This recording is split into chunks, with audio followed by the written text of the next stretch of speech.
چمکتا چاند۔ سیاہ اندھیرے آسمان پر ننھے ننھے چمکتے تارے بہت خوبصورت لگ رہے تھے۔ 6 سالہ محمد مطہر اور اس کی نانو چارپائی پر لیٹے اپنی اپنی طرف کے تارے گننے کے مزے لے رہے تھے۔ نانو شرارت کرتے ہوئے مطہر کی طرف کے تارے اپنی گنتی میں شامل کر لیتی تو مطہر نانو کو خوب غصے والی شکل سے دیکھتا اور پھر خود ہی ہنس کر نانو کے سارے تارے اپنی گنتی میں شامل کر لیتا۔ جب دونوں نانو اور نواسہ تارے گننے والی گیم پر تھک گئے تو محمد مطہر نے اچانک نانو سے پوچھا، نانو جانی آج چاند کدھر گیا؟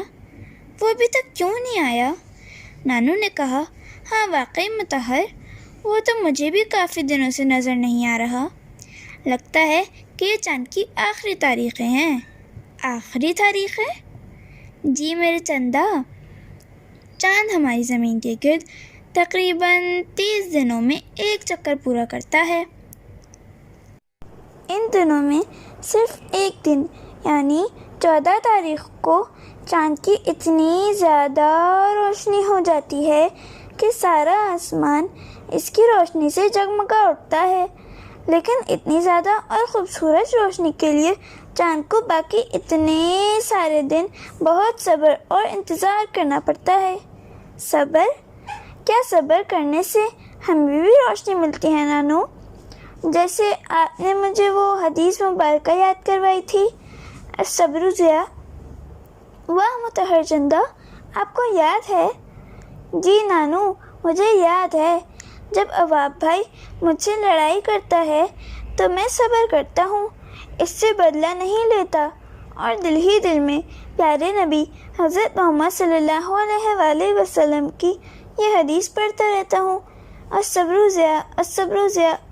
ماشاء اللہ میرے پیارے چندا، آپ تو بہت بہادر ہو۔ صبر کرنا بہادر بچوں کا کام ہے، اور حدیث سیکھنے کا مطلب ہی یہی ہے، ہمیں اپنے پیارے نبی صلی اللہ علیہ وآلہ وسلم سے سچی محبت پیدا ہو اور ہم ان کی باتوں کو یاد کریں، ان کو سمجھ کر پڑھتے رہیں اور دوسروں کو سکھائیں، اور یوں ہمارا چہرہ 14ویں کے چاند کی طرح نہ صرف خود چمکے گا بلکہ ہر طرف اپنی روشنی اور نور پھیلائے گا۔ نانو جان، کیا 2 چاند بھی ہو سکتے ہیں؟ جی چندا، ہماری زمین کی طرح ایک اور سیارہ ہے جس کے بہت سے چاند ہیں۔ سچ نانو؟ پھر تو میں بھی اپنے بھائی عواب اور کزنز یوسف اور زکریا کو بھی اپنے پیارے نبی حضرت محمد صلی اللہ علیہ وآلہ وسلم کی احادیث سناؤں گا تاکہ وہ بھی ان پر عمل کر کے روشن اور جگمگاتے چاند بن سکیں۔ نانو جان مسکراتے ہوئے اپنے جنت کے پھولوں کے بارے میں سوچ کر انشاءاللہ کہنے لگی۔